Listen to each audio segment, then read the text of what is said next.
Bonsoir à toutes et à tous. Bienvenue. Plus que 4 jours pour convaincre. Avant le premier tour des législatives, c'est le grand débat sur France 3. Et France Bleu Occitanie, 2 fois 45 minutes d'explication, de clarification sur les enjeux principaux de cette élection.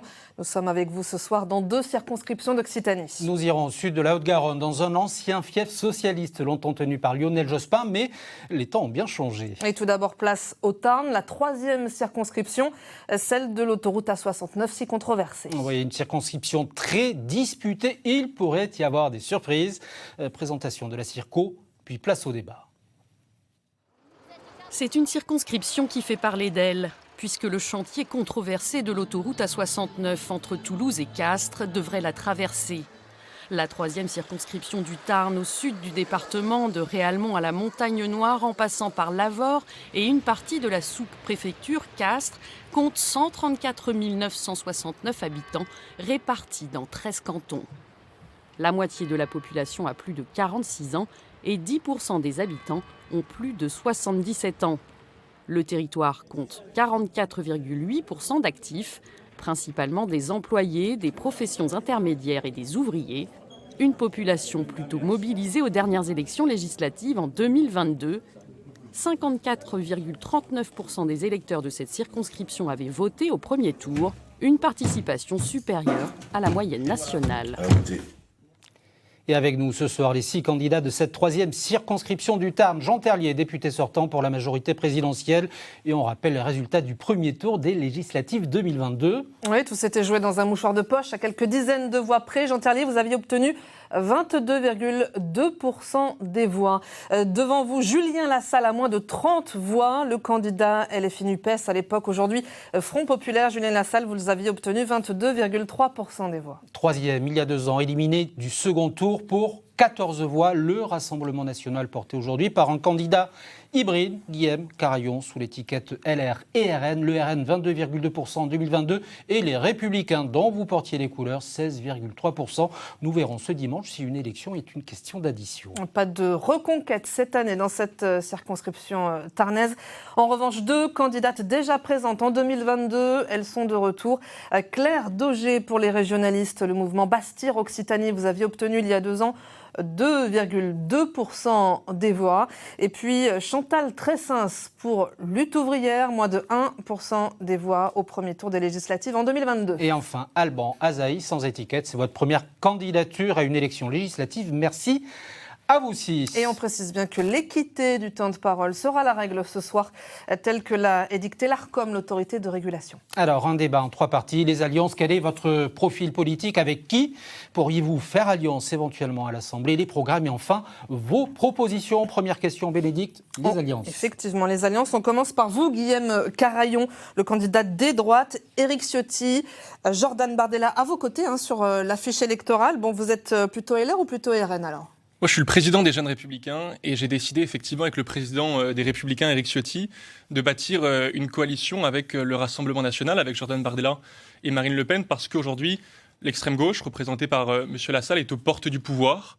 Et on ne veut pas se réveiller au second tour des législatives avec un candidat de la France Insoumise élu dans nos circonscriptions, et surtout au niveau national, avec un nouveau Premier ministre qui soit Jean-Luc Mélenchon. Mais pour plus de clarté, pour les électeurs, dans quel groupe à l'Assemblée siégeriez-vous, vous élu député? RN ou LR? Si je suis élu demain à l'Assemblée nationale, je siégerai dans un groupe Les Républicains à droite, avec Éric Ciotti, alors, au sein de la majorité. Dans LR, dans Les Républicains, il y aura 2 groupes chez LR. Au sein de la future majorité qu'on va construire avec Jordan Bardella. Moi, je souhaite que demain, Jordan Bardella soit le Premier ministre de notre pays et qu'on ait une coalition de droite avec Jordan Bardella, avec Marine Le Pen et avec les Républicains à droite d'Éric Ciotti. Adossé au Rassemblement national, serez-vous alors devenu le supplétif du RN, vous les Républicains, selon les mots de votre ancien héros de la droite, Nicolas Sarkozy?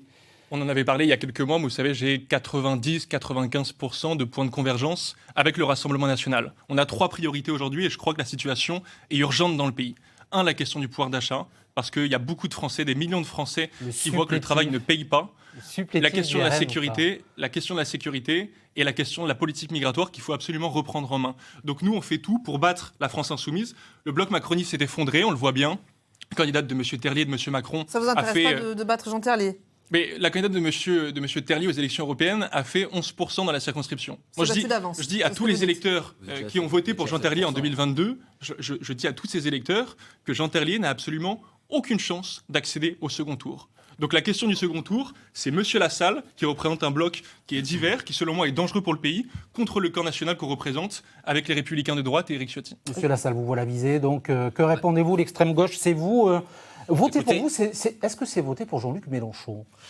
Voter pour moi, c'est voter pour le nouveau Front populaire et son programme. Et moi, je suis le candidat de l'Union et de toute l'Union sans exclusive. Que les choses soient claires, notamment ma suppléante n'est pas du même mouvement politique que moi, elle est à Génération. Et moi, je suis à la France Insoumise et nous portons ensemble cette candidature commune. Maintenant, concernant ce que vient de dire M. Carayon, je ne suis pas d'extrême gauche et d'ailleurs, le ministère nous a classés comme le rassemblement de la gauche, contrairement à vous, M. Carayon. Vous êtes le rassemblement de Mélenchon n'est pas de gauche. Donc, je veux bien vous parler du camp national, mais vous êtes le candidat de l'extrême droite dans cette circonscription. Et j'espère. Et les me connaissent et ils vous diront que non dimanche prochain. Que vous soyez battu, M. Carayon. On verra dimanche prochain. Votre adversaire, Julien Lassalle, c'est pas Jean Terlier, pareil, écoutez, vous considérez que mes adversaires aujourd'hui, sans être désobligeant vis-à-vis de qui que ce soit, il y en a deux principaux dans cette campagne. C'est effectivement M. Terlier pour le camp macroniste et M. Carayon pour l'extrême droite. Et j'espère, comme en 2022, finir au premier tour. Mais encore une fois, pour plus de clarté, pour les électeurs, on sent bien qu'il y a un enjeu au centre-gauche. Est-ce que voter pour vous, c'est voter pour Jean-Luc Mélenchon? Est-ce que Jean-Luc Mélenchon est un obstacle pour le nouveau Front populaire, selon les mots de François Ruffin? Le candidat, c'est moi, je ne m'appelle pas Jean-Luc Lassalle ou Julien Mélenchon, donc moi c'est Julien Lassalle. Depuis le début de cette campagne, je l'amène avec le rassemblement de toutes les forces de gauche. Nous menons cette campagne d'une manière commune. Donc je pense avoir démontré de par mon engagement à toutes les forces de gauche présentes sur ma circonscription que c'est bien une candidature commune du nouveau Front populaire et c'est dans cet état d'esprit que je mène cette campagne. Mais vous comprenez le besoin de l'électeur de gauche, centre-gauche moi je comprends aujourd'hui qu'on a besoin de se respecter les uns les autres. Je ne suis pas adepte des petites phrases. Monsieur Mélenchon a rassemblé plus de 22% des voix lors de la présidentielle. Il représente quelque chose. C'est le totem. Non, mais pour reprendre ces derniers mots il y a 2 jours dans les médias, il n'est candidat à rien et se placera toujours du côté de la solution et non pas du problème. On a compris qu'il est prêt. Ensuite, mais il y en a plein qui sont prêts. Vous savez, il faudra faire un gouvernement. Donc il faudra rassembler des gens de toutes les sensibilités qui composent aujourd'hui le nouveau Front populaire. Et il y a plein de gens avec de très grandes qualités. Et donc il n'y aura pas qu'un Premier ministre, il y aura un gouvernement de la France à préparer demain. Et je fais confiance à tout le monde pour trouver une solution de respect entre chaque parti. De Philippe Auto à François Hollande. Et vous, Jean Terlier, pour la majorité présidentielle, avant de nous dire qui sont vos adversaires, peut-être éclairez-nous, qui sont vos alliés? On a un petit peu du mal à les cerner. Qui sont les alliés de la majorité présidentielle? Oui, parce qu'il y a une fuite en avant, là, ça part. Horizon, le Modem. On sent que le président est lâché. Je crois qu'on a nos alliés de la majorité présidentielle, dont font partie Horizon et le Modem, mais je crois que dans une circonscription, on essaye de rassembler de la gauche républicaine à la droite républicaine, contrairement à ce que peut dire le candidat des amis de Ciotti, d'Éric Ciotti, puisque c'est de cela qui, j'allais dire, a du mal à dire qu'il est le candidat du Rassemblement national de l'extrême droite. Je crois de la droite soutenu par le RN. Je crois d'ailleurs que les électeurs apprécient. Enfin, vous savez très bien que les candidats LR et députés ne vous ont pas suivi dans votre aventure individuelle avec M. Ciotti. Ne veut pas dire ici que vous rassemblez les gens de la droite républicaine. Les gens de la droite républicaine, ils refusent l'alliance avec le Rassemblement national. Et ça, moi, je l'entends tous les jours sur le terrain. Donc, de cette droite républicaine à cette gauche républicaine, vous le savez, il y a sur cette circonscription des enjeux forts de terrain, notamment l'autoroute A69. On en parlera. Et notamment une gauche républicaine qui est pro-autoroute. Et vous avez encore aujourd'hui, dans la dépêche du midi, des candidats de la gauche socialiste qui m'apportent leur soutien parce que ils considèrent que c'est moi qui est en capacité de défendre ce chantier de l'autoroute A69. Vous êtes le candidat des socialistes ? Contrairement au positionnement de monsieur Lassalle. C'est une question, en effet, qu'on peut vous poser. Êtes-vous un candidat des socialistes? De qui parlez-vous? De Bernard Cazeneuve? Non, mais je peux vous parler des conseillers départementaux, que ce soit monsieur Vialel, monsieur Oulès, que ce soit... Voilà, c'est une clarification bienvenue. Favorable à la 69, c'est pas une nouveauté. Oui, mais c'est des gens qui sont quand même de sensibilité de gauche, qui sont des gens des sensibilités, pour la plupart, qui sont au Parti socialiste, ce que je respecte profondément. Il y a aussi également, du côté de cette gauche républicaine, ne pas vouloir d'alliance avec la France insoumise de Jean-Luc Mélenchon, ne pas vouloir aussi également de moratoire sur l'autoroute A69 et donc des prises de position locales qui font que je suis le candidat du rassemblement de la droite républicaine à la gauche républicaine. Mais Jean Terlier, candidat de la majorité présidentielle, y a-t-il un réel risque de guerre civile si l'un des deux blocs, la gauche ou la droite, accède au pouvoir, selon les mots très forts du président de la République? Écoutez, moi, guerre civile ou pas? Non, pas guerre civile. Sincèrement, je me situe Il a pas encore fait une erreur, le président, en parlant de guerre civile. Écoutez, vous lui poserez la question. En ce qui me concerne, je pense qu'il faut effectivement, dans le cadre de cette élection, essayer d'apaiser. On sent sur les marchés, on sent les gens en colère. Il faut essayer, par nos candidatures et par le fait qu'on soit aussi des hommes politiques Emmanuel Macron, on peut la contre la majorité présidentielle. Mais évidemment qu'on l'entend cette colère à l'endroit du président de la République. Là-dessus, je ne serai pas celui qui va le nier. Mais après, il y a quand même à faire un choix pour savoir qui demain va gouverner. Est-ce qu'on veut le programme de l'extrême droite, du populisme qui va amener la France à la banqueroute, ou celui de l'extrême gauche qui prend également le même chemin d'un point de vue des conséquences économiques de son programme? Moi, je demande aux Françaises et aux Français et aux Tarnais et Tarnaises de la 3e circonscription de regarder les programmes qui leur sont proposés. C'est complètement ubuesque. On a, par exemple, du côté du Rassemblement national, quelqu'un qui a disparu en 2022 des écrans après avoir été candidat pour les Républicains, qui se présente aux élections européennes en 2022 pour combattre le Rassemblement national. Il était le porte-parole de Mme Pécresse qui prenait la retraite à 65 ans et aujourd'hui vous me reprochez d'être trop à droite. Il est du côté du Rassemblement national où on va vous dire qu'on va ramener la retraite à 62 ans. Je crois qu'on n'a pas besoin de girouettes. On n'a pas besoin de girouettes. On a besoin de gens qui soient sur le territoire, qui soient là pour travailler dans l'intérêt du territoire et pas des gens qui, le lendemain d'une élection, tournent leur veste et le Rassemblement national. C'est honnêtement cocasse, Jean Terlier, parce qu'en 2022, à la dernière élection législative à laquelle j'étais candidat, comme d'ailleurs Julien Lassalle, vous me reprochiez d'être trop à droite. Vous me disiez que j'étais déjà ami avec le Rassemblement national. On avait parlé sur votre plateau il y a quelques mois maintenant du fait que nous avions des convergences avec le Rassemblement national. Aujourd'hui, on a la possibilité, une opportunité historique de prendre le pouvoir pour que nos idées gagnent. Parce que votre bloc s'est effondré dans le cas d'une avec Éric Ciotti. Je vous en prie, Monsieur Carayon. Justement, ce que je suis en train de vous dire, c'est qu'on a bâti une coalition des patriotes, des amoureux de la France, de ceux qui supportent plus la politique que vous menez depuis 7 ans. Vous avez été, monsieur, candidat en 2017 et en 2022 avec le soutien du président de la République. Il y a quelques jours, vous avez dit, je crois, sur Europe 1, une radio concurrente, que vous considériez aujourd'hui le président de la République comme un repoussoir. D'ailleurs, il a disparu de vos affiches. Donc, les contradictions, elles sont de votre côté. Elles sont de votre côté. Vous étiez le candidat macroniste, votre tête était en tout petit. Quand j'ai battu votre père en 2017... Ah bah c'est fin, vous êtes élégant comme avec le président de la République. Il n'y avait déjà pas Emmanuel Macron sur mon affiche. Vous êtes aussi élégant qu'avec le président de la République.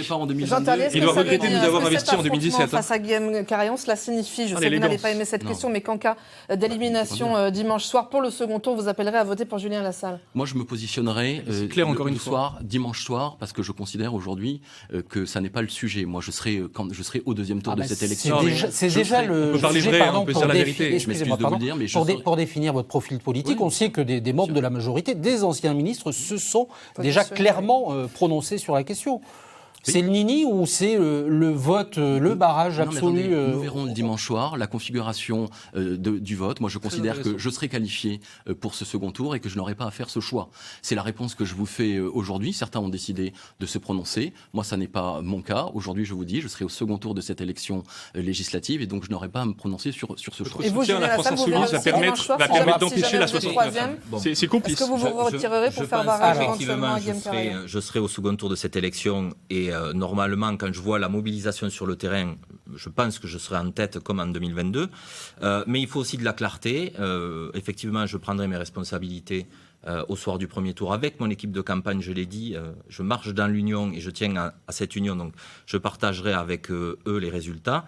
Mais dès à présent, je le dis, pas une seule voix pour le Rassemblement national. Les choses sont claires, nettes et précises. Vous ferez barrage à Guillaume Carayon. Pas une voix pour le Rassemblement national. La question se poserait. Après, on n'est pas dans la politique fiction.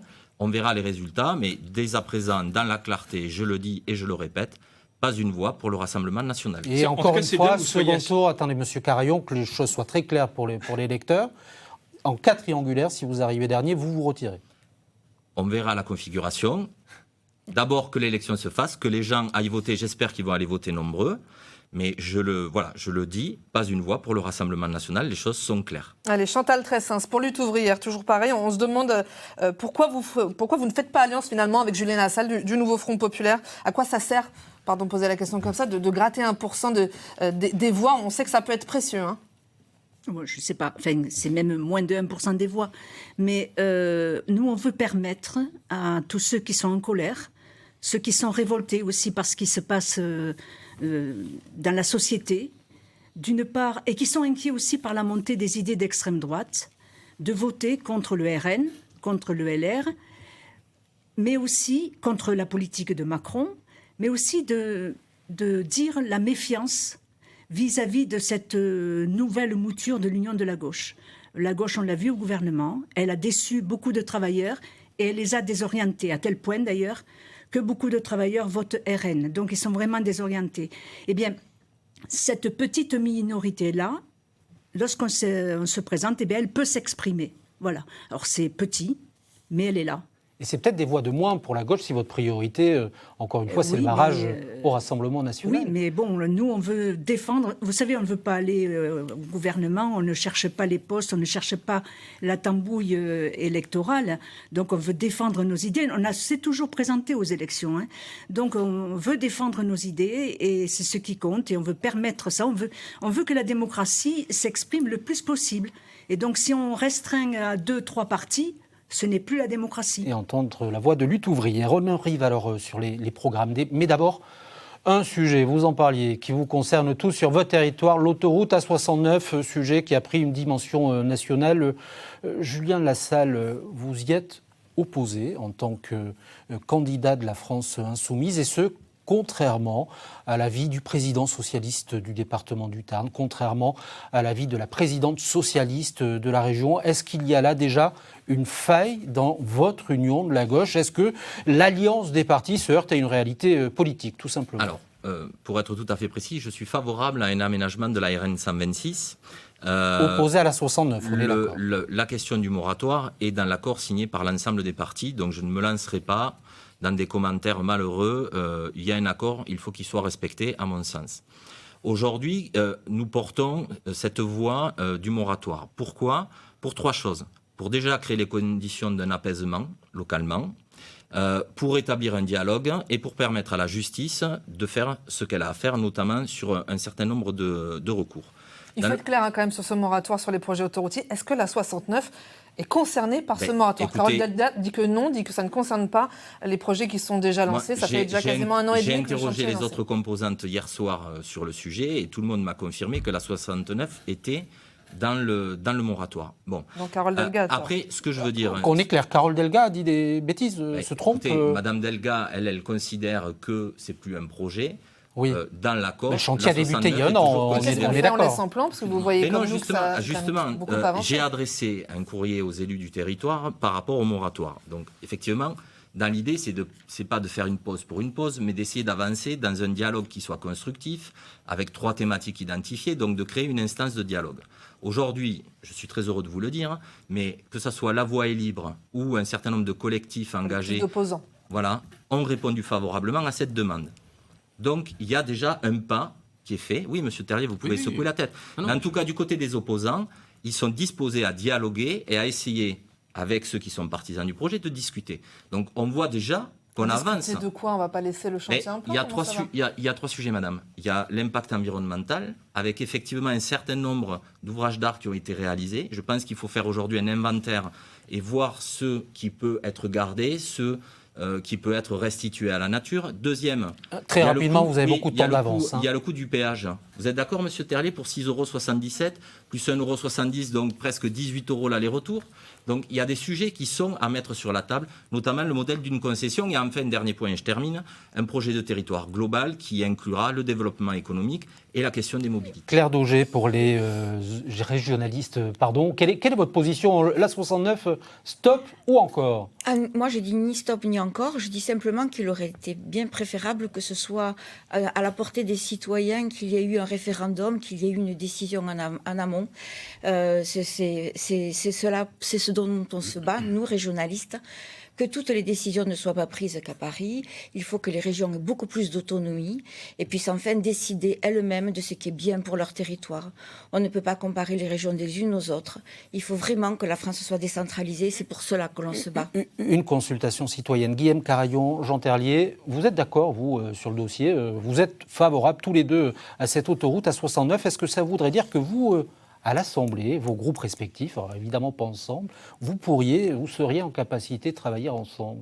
Si les Tarnais me font confiance... Avec Renaissance. Si les Tarnais me font confiance, nous font confiance, le chantier de la 69 sera effectivement terminé, livré à la fin de l'année prochaine. Pourquoi moi je soutiens la 69 ? Pourquoi je l'ai toujours soutenu ? Parce que c'est un vecteur de désenclavement pour le sud du Tarn. À chaque fois qu'un tronçon d'autoroute est construit, c'est des emplois qui sont créés et c'est l'attractivité économique qui est restaurée.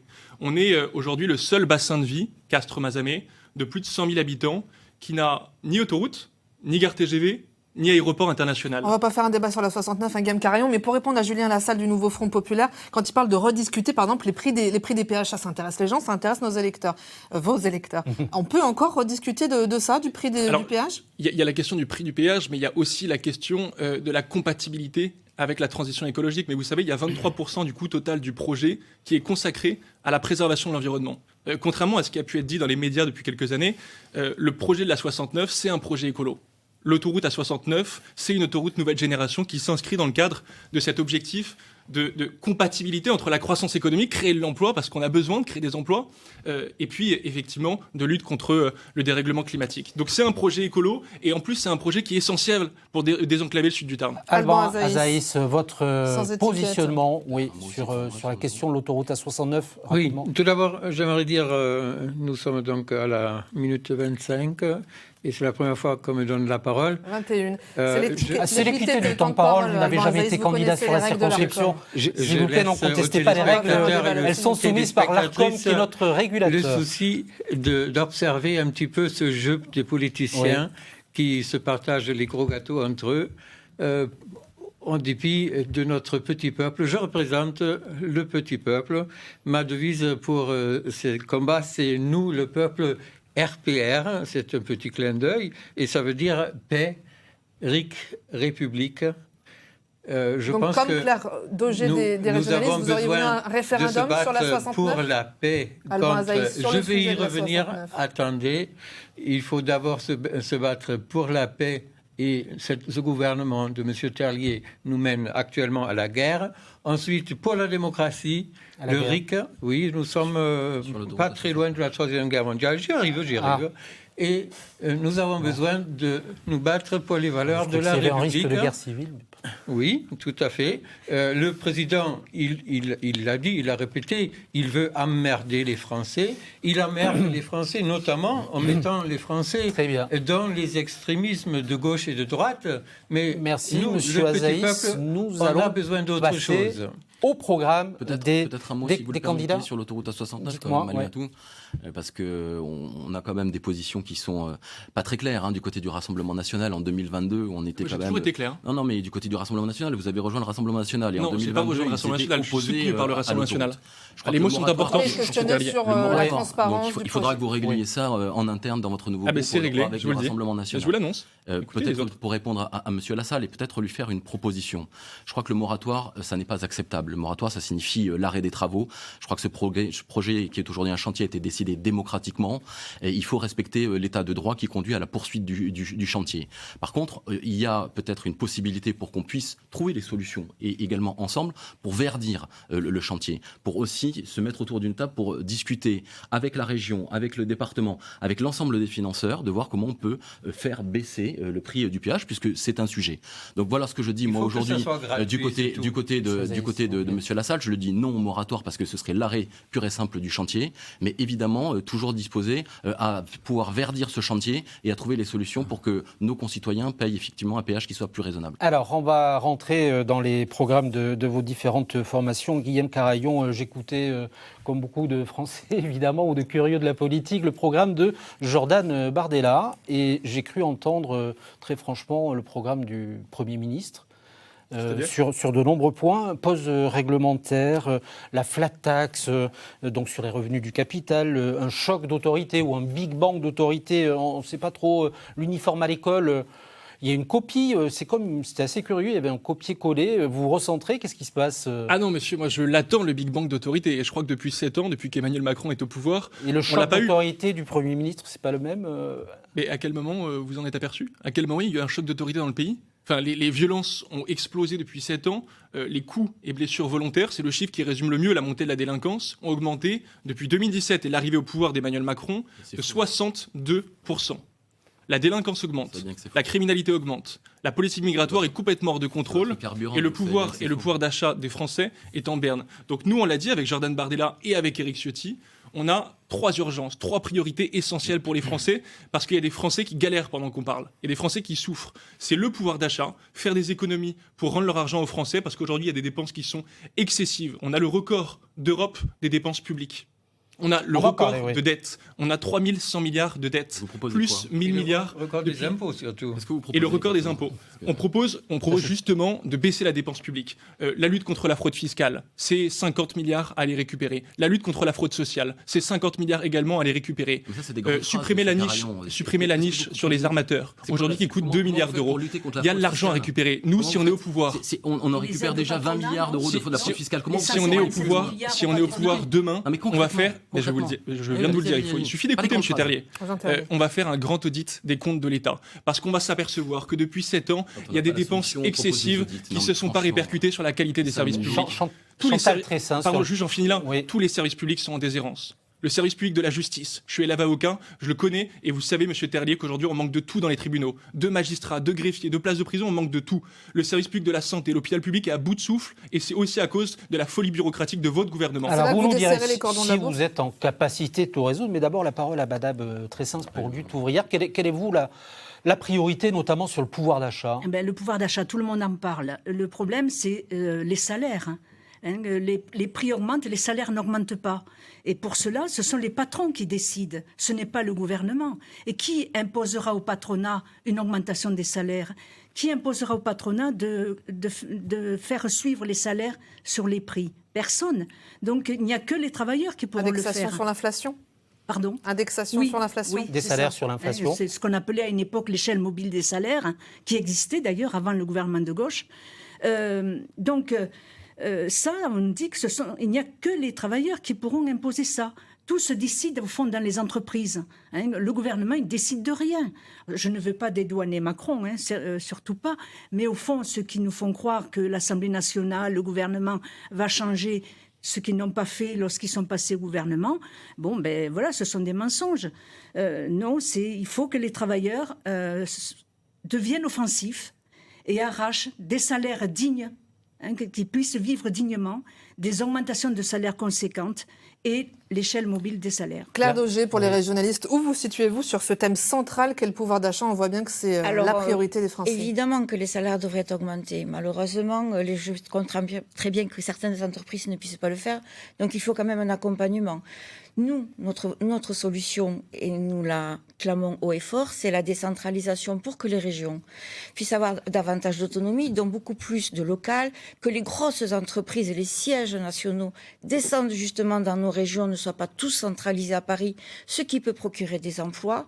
Il faut que la France puisse respirer, et c'est comme ça que en donnant du pouvoir aux régions, avec une autonomie bien plus importante, nous sommes le pays le plus centralisé en Europe, à part la Grèce. Il est temps que cela suffise. Il est temps que ça s'arrête pour qu'enfin les citoyens puissent respirer et reprennent un peu plus le pouvoir localement. Alban Azaïs, la question du pouvoir d'achat, que proposez-vous, vous, députés? J'entends beaucoup de grandes phrases. Ce qui intéresse les Tarnaises et les Tarnais vraiment, c'est la subsidiarité et c'est plus de temps pour pouvoir vraiment travailler, qui est accaparé actuellement par du travail administratif.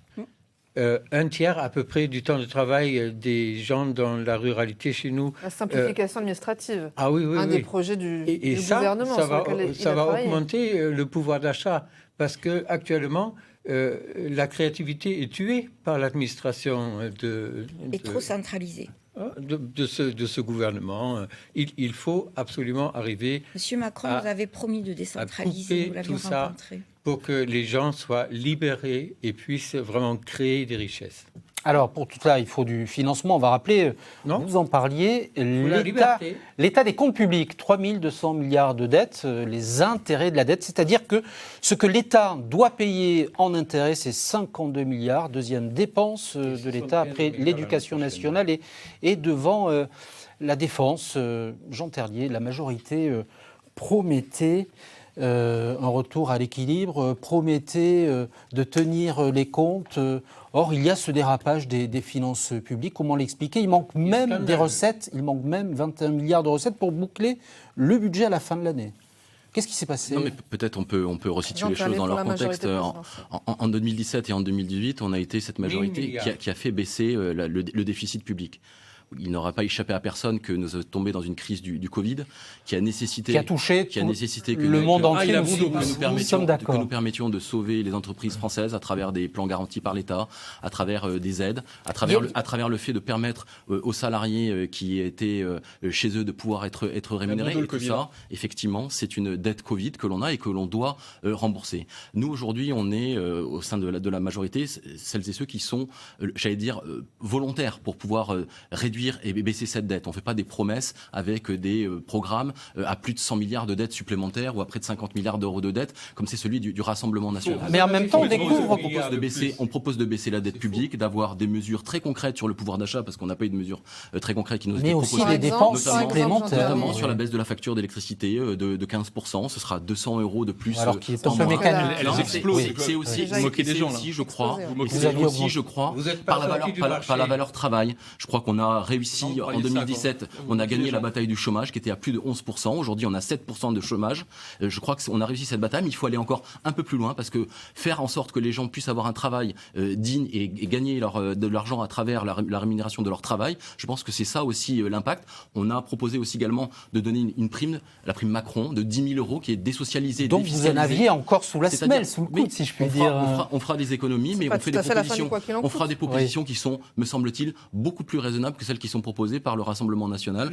Vous voulez du contribuable pour distribuer l'argent du contribuable. C'est pas votre argent. Quand vous donnez une prime de 10 000 € à un salarié qui n'a pas payé d'impôt sur le revenu et qui ne sera pas chargé par l'entreprise qui ne paiera pas de cotisation sociale, c'est gagnant-gagnant et pour le salarié. De ne pas payer de cotisation sociale parce que c'est du salaire, monsieur. Guillaume Carayon, candidat LR, RN. S'il vous plaît, Guillaume Carayon, candidat LR, RN.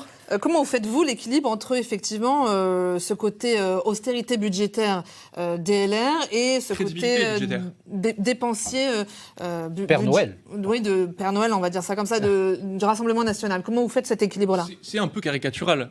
Nous, on veut faire des économies. On a un plan, une batterie de mesures pour faire des économies sur la dépense publique. Et c'est ces économies-là qui vont nous permettre de rendre aux Français leur pouvoir d'achat. Je vais vous prendre un exemple. Nous, on soutient la baisse de la TVA sur les prix de l'énergie. Aujourd'hui, l'électricité, contrairement à ce qu'a dit M. Terlier, les prix de l'électricité ont explosé. Les Français aujourd'hui souffrent et galèrent pour se loger, se nourrir. Les prix de l'alimentation ont explosé et évidemment, les prix de l'électricité ont bondi. Donc il faut absolument baisser la dépense publique. Nous, on a présenté un contre-budget avec les Républicains il y a un an et beaucoup des propositions qu'on avait présentées sont reprises dans le programme de coalition. C'est cette baisse de la dépense publique, cette baisse de la dette qui va nous permettre de rendre aux Français leur argent. Mais je dis une chose pour compléter la diapositive que vous avez placée tout à l'heure. La charge de la dette, cette année, c'est effectivement plus de 50 milliards d'euros. Oui. En 2027, quand Emmanuel Macron lâchera les clés de la boutique, quand il partira de l'Élysée, ce sera 84 milliards de charges de la dette. Oui. Ce sera le premier budget de l'État, le premier poste de dépense de l'État, devant l'éducation nationale. Si vous êtes au gouvernement, ce sera la charge de la dette, c'est-à-dire ce qu'on doit rembourser du fait de l'incompétence de M. Terlier et de ses amis macronistes. Julien Lassalle, ça fait longtemps qu'on ne vous a pas entendu. Oui. On a, c'est vrai que c'était un peu caricatural, parler de Père Noël pour le Rassemblement national. Que dire du nouveau Front populaire ? Parce que c'est vrai que vous avez une batterie de propositions très populaires. Écoutez, on a un programme qui a été travaillé et validé par plus de 300 économistes. Donc personne n'est d'accord sur le chiffrage. Valérie Rabault dit un chiffre, la France Insoumise dit « oulala, on n'est pas d'accord avec ce chiffre ». Ce qu'on a essayé de faire de manière sérieuse, parce qu'on est des gens sérieux, prêts à gouverner ce pays demain, c'est de mettre en face de chaque dépense une recette. Donc concrètement, vous le savez, notre programme, il est en 3 temps. Les 15 premiers jours pour régler l'urgence, les 100 premiers jours pour les bifurcations et après le temps long avec l'accord de législature. Donc très rapidement, dès cet été, on peut dégager 30 milliards d'euros de recettes avec une taxation sur les super profits et le rétablissement de l'ISF qui ne serait que justice dans ce pays Parce que je rappelle, M. Terlier, que pendant cette crise Covid, beaucoup ont réalisé des super profits, parfois indécents même, et que ces gens-là, on ne les a pas mis à contribution et que ce n'est pas normal. Donc très rapidement, on dégage 30 milliards pour le blocage des prix, de l'énergie, des produits de première nécessité. 14 tranches d'impôts sur le revenu supplémentaire à partir de 4 000 €. Ça, on y vient progressivement en 2025, puisqu'on passe de 5 à 14 tranches, ce qui fait que pour 92% des gens qui ont un revenu inférieur à 4 000 € net, ils paieront autant ou moins d'impôts. Donc on essaie de rétablir aussi dans le temps long une certaine justice fiscale avec tout un tas de mesures, notamment sur les niches fiscales qui sont aujourd'hui inutiles, qui n'ont pas prouvé leur efficacité ou qui vont favoriser le développement des énergies fossiles. Donc il y a aussi un volet important de justice fiscale dans lequel chacun doit pouvoir contribuer à sa juste part. Voilà. Donc on a en face de chaque dépense des recettes. Notamment, un point qui me semble important d'évoquer, c'est la question de l'école. Notre volonté, c'est de mettre en place dès la rentrée l'école gratuite totalement, c'est-à-dire la cantine, les fournitures scolaires. Et ça, c'est pour un ménage concrètement, c'est entre 1000. Non, c'est marqué dans le programme, M. Terlier, c'est compensé par l'État au centime près pour les collectivités. C'est des dépenses qui représentent entre 1000 et 1700 € pour les ménages. Et je reviens juste sur la question de l'alimentation. 40% des personnes aujourd'hui en France sautent un repas. Oui. Donc il y a quand même nécessité d'agir de manière urgente. Et ça, c'est dans notre programme, chiffré et sérieux. 3 minutes avant de conclure, donc on va aborder très rapidement le thème de la sécurité, qui est aussi un thème de campagne. Guillaume Carayon, est-ce que sécurité et immigration sont les deux faces d'une même pièce ? En tout cas, je crois que la politique d'immigration massive qu'on a depuis quelques années, depuis en réalité l'arrivée au pouvoir de François Hollande, a mené à la montée de la délinquance. Faites le lien ou pas, vous avez compris la question. Mais je pense, effectivement, je ne suis pas stupide, que tous les étrangers ne sont pas des délinquants. En revanche, la politique d'immigration massive et incontrôlée qu'on a mène bien souvent à la montée de la délinquance. C'est pas moi qui le dis, c'est Gérald Darmanin, le ministre de l'Intérieur, qui nous dit que 50% des personnes interpellées par les forces de l'ordre à Paris sont des étrangers. À Marseille, c'est 60%. Donc oui, il y a un lien, et que les Français voient bien, entre la montée de l'immigration massive et, effectivement, la délinquance qui monte. Mais nous, on a une proposition très concrète sur cette question-là. Ce n'est pas la seule, mais c'est l'expulsion des étrangers qui sont délinquants et criminels. Quand on est étranger... C'est les fameux OQTF. Quand on est quitter le territoire. Ils ne sont pas respectés. Les OQTF, elles sont exécutées dans 5% des cas. On a entre 5 et 10%. Parfois, il y a quelques années où ils sont meilleurs, ils arrivent à faire 10% d'exécution des OQTF. Non, ce n'est pas inscrit dans la loi. Allez, avant ce dernier tour de table, on va quand même essayer d'écouter Claire Daugé pour les régionalistes. S'il vous plaît, messieurs. Bastille-Occitanie sur la question de la sécurité. Est-ce un sujet ? Et l'immigration, c'est un sujet. Guillaume Carayon qui fait le lien entre les deux. Si les régions avaient beaucoup plus de pouvoir, il y aurait bien plus de choses qui pourraient se régler plus facilement. Ce que je veux dire, puisque je n'ai pas beaucoup de temps de parole, c'est que quand même, mon président Jean-Luc Davezac qui insiste lourdement, c'est que nous sommes 130 candidats en France régionalistes, en Lorraine, en Bretagne, etc., pour vraiment qu'on arrête ces promesses qui ne servent à rien, mais qu'enfin on donne du pouvoir à nos régions. On était sur la sécurité. On était sur la sécurité, je sais bien, mais comme mon temps était un peu... et que nous ne faisons pas de politique politicienne, je voulais absolument le dire. Voilà, ce qui nous conduit donc à ce moment de conclusion. 1 minute chacun pour répondre à cette question. Vous, députés, quel serait le projet, la proposition de loi que vous porteriez en priorité à l'Assemblée nationale si vous êtes élu, et ce, en votre nom? L'ordre de passage a été défini par tirage au sort. Et c'est donc à vous, monsieur Carayon. Quelle serait la loi Carayon demain si vous êtes député?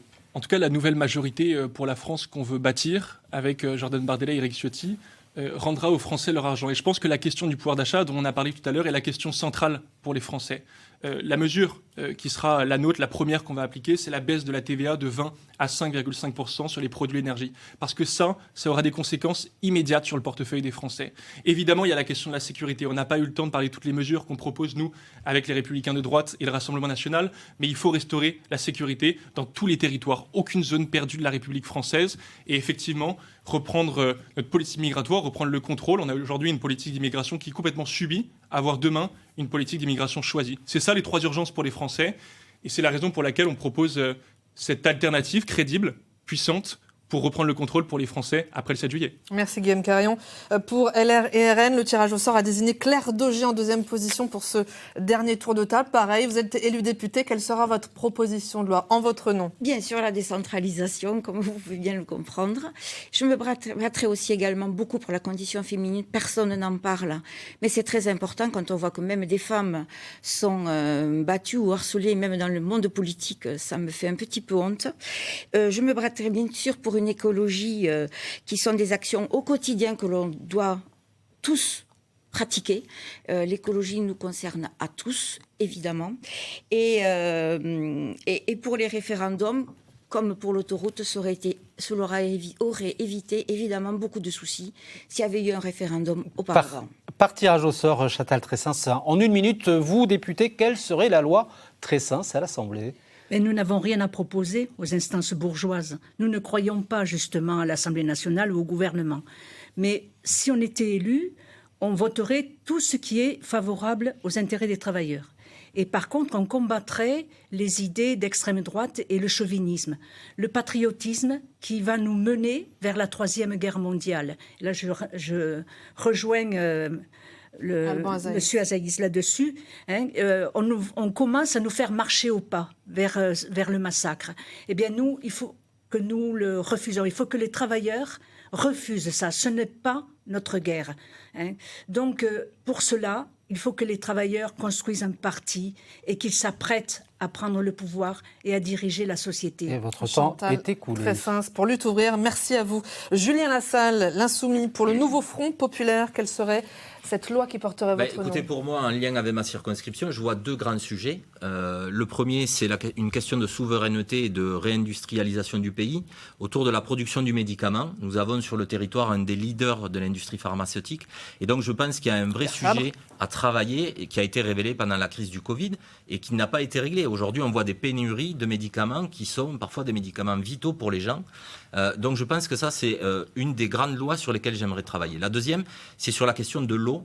Nous sommes dans une zone du département du Tarn qui va connaître de plus en plus des conflits d'usage en lien avec la raréfaction de la ressource. Donc, une grande loi sur l'eau pour une gouvernance renouvelée, rénovée, 100% publique, évidemment, mais travailler avec les entreprises, les agriculteurs, les citoyens et les élus, donc l'ensemble des acteurs du territoire pour être dans cette idée d'abord, on regarde comment on peut économiser la ressource.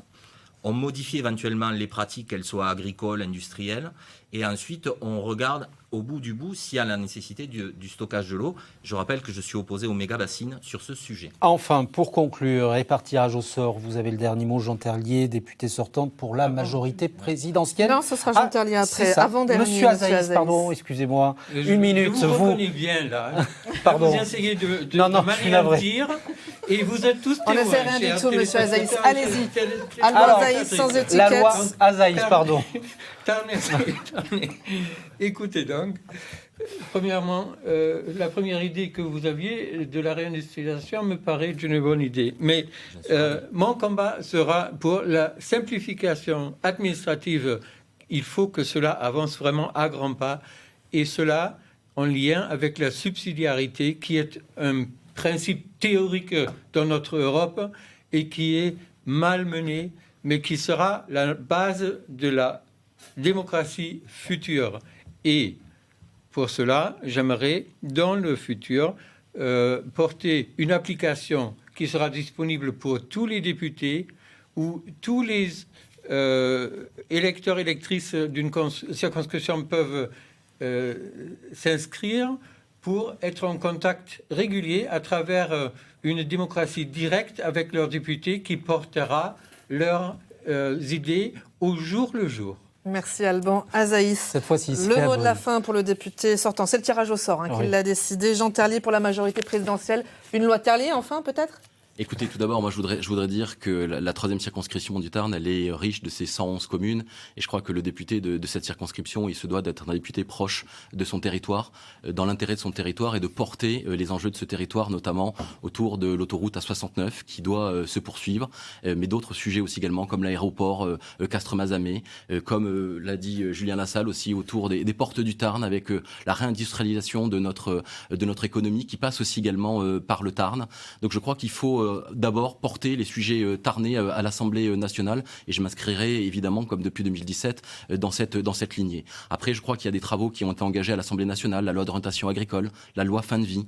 Il faut aussi également aller plus fort et plus vite sur le pouvoir d'achat des Françaises et des Français, la sécurité aussi. On a mis 15 policiers et gendarmes supplémentaires durant ces 7 ans. Il faut aller plus loin. Il faut renforcer les services publics de la justice par la création de nouveaux magistrats, par le biais de la création aussi d'une prison dans le sud du Tarn. Et donc je crois que c'est tous ces chantiers auxquels je m'attellerai évidemment si les Tarnaises et les Tarnais me font à nouveau confiance pour cette élection. Et merci, le débat est terminé, à vous 6 d'avoir accepté le débat sur France 3 et France 2. Place au second débat. Merci. Enfin, effectivement, dans le sud de Toulouse, le Muretin, le Volvestre, le bassin d'Hauterive, c'est la 7e circonscription de Haute-Garonne. L'ancien fief de Lionel Jospin, mais les temps ont bien changé. Ce territoire promet d'être très disputé.